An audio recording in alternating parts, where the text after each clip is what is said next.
Man, come on, those are some sexy lines. Hey guys, how you doing? Welcome to the video. Welcome to my garage. This is going to be episode 2 of the fiberglass door panels that we're making for Ratchet. So I'll put a link in the description here for episode 1 because I'm going to pick up pretty much exactly where I left off in episode 1. At the end of episode 1, I was gluing on this panel to the foam core, which I did, and then I've also just added some spray foam or some expanding foam in these gaps just to fill that up. I also sprayed a little spray foam in here, and I actually cut these pieces, which are basically just the top pieces here, and I just cut them off right there, stuck them in there, and then kind of glued them in place with this spray adhesive. And I've also run around and added some plastic around here so that when I actually start glassing this in, I can get as little as possible on the chassis. Alright, so here I am mixing up the Bondo. I don't know that it's necessary that I show you me mixing up the Bondo, but I gotta say, when I make these videos, I just kind of get into the habit of trying to show every single step. So this might get deleted out. It'll depend on how much footage I have and how long the video is. But regardless, this is me mixing up the Bondo to start feathering in the door panel. This is really just a matter of slathering it on and trying to keep it relatively smooth, but most important, I'm trying to work in the door edge where it meets my styrofoam cutouts here so that I can sand that and make it smooth. Ooh, and I'm glad I got this in here. This is a template I made that I keep sliding across there to make it consistent, and that's the exact same template that I used on the other side. And then I've still got only one layer of Bondo on here, and I'm not doing a super thorough sanding of the Bondo here, but I like to sand it between each coat so that if I don't sand it, it's almost impossible to get the next coat on smoothly. Now after I sanded that, I'm just working the Bondo in again. Each layer I get, and I think I ended up doing 3 layers on here, each layer gets a little bit smoother and a little bit nicer. You can see here as I'm just working it around, trying to make that radius come around and then just transition into the, let's call it a flat panel, as smooth as possible, just so that when this all comes together, it doesn't look like a panel ended there and then, you know, it was handcrafted from there. So that's all I'm trying to do here, is just keep it smooth and look like one seamless panel. And then here I'm just showing you the finished product. This is after I've sanded it. I don't show much sanding on the camera because it's too damn dusty, but this is essentially what the finished product looks like. It's not amazing. I'm not trying to get it perfect, but it's pretty smooth. And what I'm really trying to illustrate here is I've sanded down the Bondo on the top here almost all the way down to the foam. You can see some of the expanding foam there showing through, and then you can see some of the seams in the foam pieces there because I've sanded it pretty much all the way down to the foam, because the foam is purposely made so thick, and I don't want to pile Bondo on top of there and make it thicker. The real purpose of the Bondo is just to transition from the foam to the panel. So most of it got sanded off, and for me, this was smooth enough for the finished product.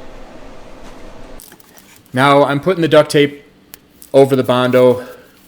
This is how I did the other side, and it worked out pretty good. In hindsight, I've now learned that the polyester gel coat does actually react with the duct tape, because you'll notice here when the duct tape's on there, it's pretty darn smooth, but the mold that I pull off of here isn't real smooth. There's a lot of ripples in the duct tape, and I think what's happening is the polyester resin is reacting with the duct tape, and it's lifting it, making it react a little bit. I don't know if I would have been better off here to just try to PVA the Bondo. I'm really not sure. I'm not saying don't use the duct tape, because it does work, but there is quite a bit of sanding involved afterwards. So I'm not really sure where I'm leaving you hanging on this. I'm just saying in the future, I might not use the duct tape as much as I did on these panels, but I don't know, we'll see. Then just like the door hinges when I was originally making the panel, I'm putting some caulk around a couple areas here just so that the resin can't work itself in there, especially around this bar coming through the Bondo there. I didn't want anything to seep through there. And then I put caulk on this edge just to kind of give it a little radius. Then here I'm getting ready to lay up the panel, so I'm just putting a nice thick coat of wax on it. I did not use PVA on here, I just used the wax. And here you can see it looks pretty nasty. I'm not gonna try and act like it doesn't, but if this duct tape didn't lift a little bit with the polyester, it actually comes out with, because I used this on when I did the roof mold, and the roof mold was epoxy, and the epoxy doesn't react with the duct tape. It actually comes out pretty good. It's really easy to sand out just these little duct tape lines, but it apparently reacts a little bit with polyester. Now that the panel's all prepped and ready to go, I'm laying on my coat of white gel coat. And what I'm doing here is I've got 8 ounces. 8 ounces is actually a little bit more than enough just to do this one panel. And when I'm doing panels like this, I just do 1 layer. Typically, when I'm doing a final panel, I'll do 2 layers, but for something like this, where it's basically just going to be a sacrificial part, I just go with 1 panel. And I've got the plastic laying all over the place because this is really very messy. And then I start laying on the fiberglass, and I'm pretty much doing this just like I did the rear quarter panel. Since I have to do it in position and I have to do it vertical, I'm doing it with real small pieces, and I've just, on that table off on the left hand side there, I'm just mixing up resin, getting the pieces saturated in it, and then just putting it on here piece by piece. Another reason I'm doing it in the small pieces on the top is so that I can get all the nooks and crannies and really get it in there tight, so that I get everything nice and secure with any air bubbles. Now as I do the side panel here, you can see I'm transitioning to larger pieces, basically as large as I can do on that board on the side without making too much of a mess, because this is really a kind of a nasty, ugly way to do it, but it's the only way I know how to do it when I'm doing panels like this in place, and it's not a permanent panel. Remember, I'm essentially just using scraps here because this piece is just a sacrificial mold that I'm making. Again, it's colder outside, so I've got heat lamps blasting on everything overnight to help it cure. And here I just kind of want to show you what the finished product looks like before I peel it off the body. It looks pretty good. I mean, I was pretty happy with how this came out, so we will see. I got everything wrapped around, so I should have captured everything I needed. Now I'm starting to actually break it away, and it was difficult to break away. The panel was long enough that it was interfering with that little step bar on the bottom, so I had some problems with that. And then of course, because of the way it wraps up over the top, and it really seemed to grab a hold of the window bar there. It was actually really difficult to get off the top here. I mean, it came off fine, but I had to really do some prying and some stretching and some swearing to get it off the top there.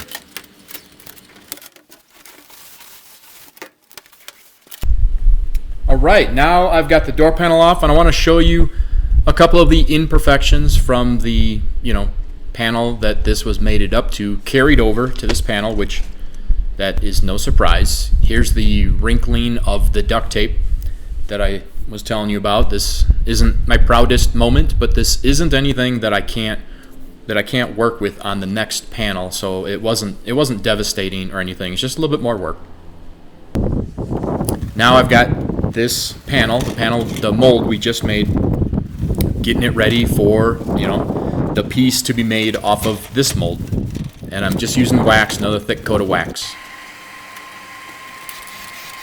Now I've got the panel inside, and this time I am doing a nice coat of PVA because there are a couple imperfections there that the next panel might grab a hold of, and because it's got this 180-degree wraparound, it can get a little bit difficult separating these parts, so I wanted to play it safe here and have a nice coat of PVA.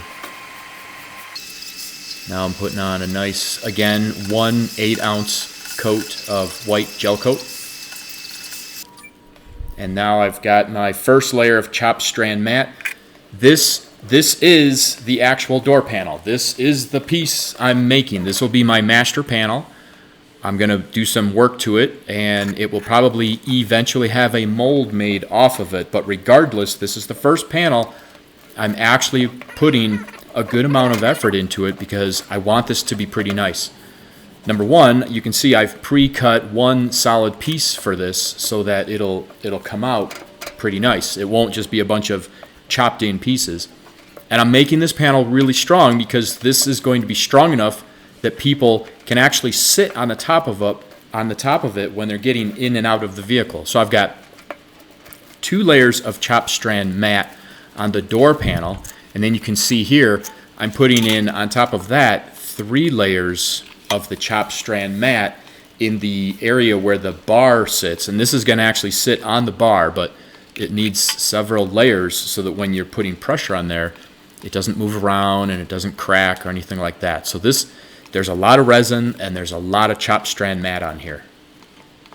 And I'm being real meticulous with this roller, getting all of the air bubbles out and making sure that, especially around these little edges and all this stuff, I've got full absolute penetration. As a matter of fact, I've got too much resin on here on purpose. You know, I'm playing it safe by just really saturating everything so that it's plenty strong. All right, now I'm showing you here that I've traced around the entire panel with a magic marker just so that I can be 100% sure when I pop this out and I trim it, I've got a good mark. It should be real easy to tell once I pop it out and I have the gel coat, but I just wanted to play it safe. And you can see, although this is chopped strand mat, it's pretty smooth. It's gonna be a good surface. Now I'm separating the panel. Pretty straightforward. I really didn't have any problems with this. A little bit tricky when I popped the 180 degree portion out, but it wasn't too bad.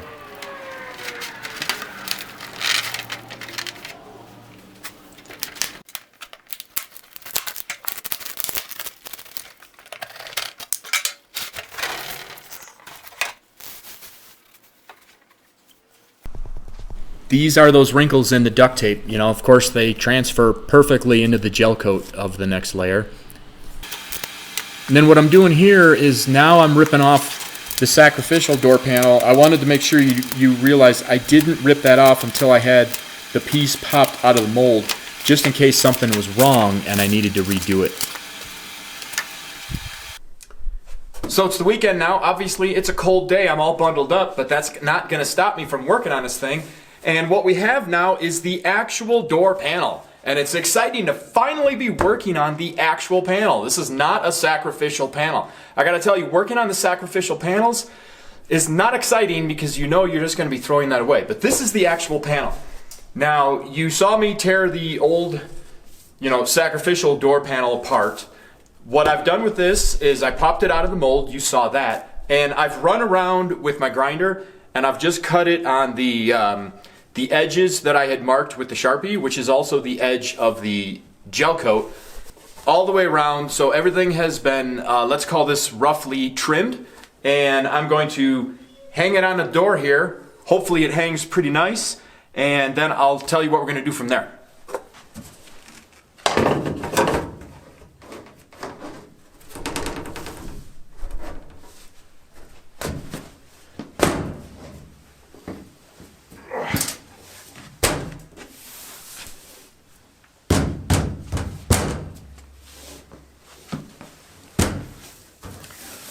Nice. All right, so check this out. That's a pretty good fit. It's nice and solid up here. It's sitting on the top bar. You can see I've got to do some trimming on the edges, but I completely expect that. Same thing with up here. There's a little bit more of a gap down here than there is up there, but that's no big deal because we're still going to do some final trimming. What I'm going to do now is I'm going to take it out back and I'm going to sand down all of these gel coat marks. I'm going to make this nice and smooth. Then I'm going to do some Bondo work to fix a couple of blemishes that are on there. Just make it pretty nice. And then I'll come back once I've got it sanded pretty smooth. I'm not going to paint it yet, but I'll come back and I'll hang it back on here And if I can pop this off.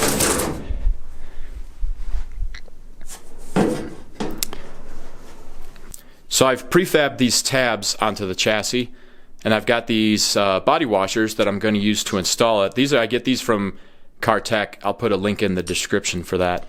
But these are all in place, ready to go. I've got 1, 2, 3 across the bottom, and then there's one integrated into this support, and there's one integrated back here, and then of course the panel actually hangs on here. So it's actually a really secure panel. So what I'm going to do is I'm going to sand this down and make it smooth. Then I'm going to hang it on here, and I'm going to mark all of the holes and drill those all out and get it so that I can actually use the body washers and install the panel so that I know exactly where it's going to go. Then I'll run around and I'll scribe my finished lines on the edges here so that it's as straight and true as I can get it. And then I'll cut all those, and then at that point it should be time to just paint it, and it will be done, and I'll turn the camera back on and we can rejoice. So now I've got the panel outside and I'm sanding it. I'm using the power sander because there's actually quite a bit that I need to dig down here, and I'm doing this dry. I'm not wet sanding. I'm using 120 grit on the sander, and when I get close to where I want to be, I'll actually switch over to doing it by hand. It was real windy, so I had to move the camera there. It seemed like it was going to blow off the tripod. When I get closer, I'll switch to hand sanding, and then the final sanding that I do with it will be 1,000 grit, so it'll actually be fairly smooth. Now I'm setting up the panel to start drilling the holes for the body washers, and I'm really making sure that I've got this where I want it to be, because this is going to be the final resting place for this panel. So you can see me really making sure that the door is down all the way, and that I've got enough clearance on the front and the back so that nothing is short. And once I've got it in place, I'm taking my drill and I'm drilling a 1/4 inch hole through the backside of the nuts that I've got welded in place for the body washers. And typically I'll do just one body washer at a time, but because this panel hangs over the top of the chassis, it holds itself in place so well that I was comfortable enough to do all 5 at once. And now I'm drilling out. I do, because I need a 3/4 inch hole for these body washers, I usually use a 1/4 inch, and then I go up to, I think, a 1/2 inch drill bit, and then I go one more time with a 3/4 inch drill bit. And you can see me drilling, stopping, drilling, stopping, drilling, stopping. What I'm doing there is the fiberglass is so soft that it's really actually pretty easy for the drill bit to kind of work itself to the side in any direction. And so I'll drill a little bit, and then I'll stop and I'll take a look. And you can actually see in your drill mark, because you'll see the original hole behind it, and you can see if it's wandering one way or the other. And if I see it wandering one direction, then I'll just give it a little bit of sideways pressure in the other direction, and you can totally move it back, because the fiberglass up against a drill bit like this is so soft, you can make corrections and bring it back to center. And now, just because I don't like having a bunch of garbage all over the shop, I'm vacuuming everything up and trying to keep things clean, just so that the panel's clean and so that I'm not tracking fiberglass shavings all over the garage and into the house.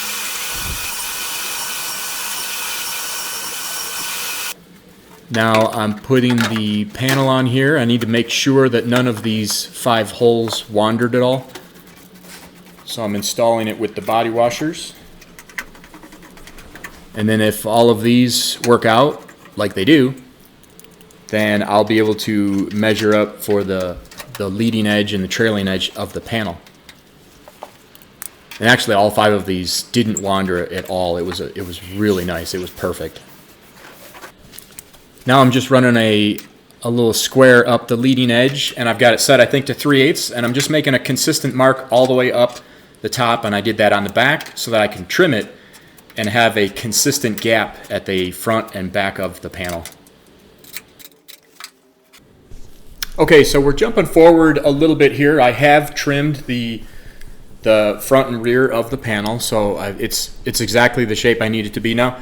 And I have since painted it, and This is just white primer. It's actually 2 nice coats of white primer. It's nothing fancy, but this is how I'll leave it until the project's done. Once ratchet is done, then I'll actually probably put some paint on this and actually make it so that I can make a mold off of it. But for now, because I might make some changes to it, I'm just leaving all the panels with white primer.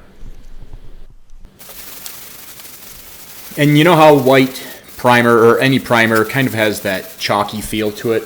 I don't really want that on this, so what I've been doing with all the panels is just doing a little bit of wet sanding with 1000 grit. Real light, nothing serious, but it takes away that chalky feel and just kind of makes it feel like white. Kind of like dull white paint.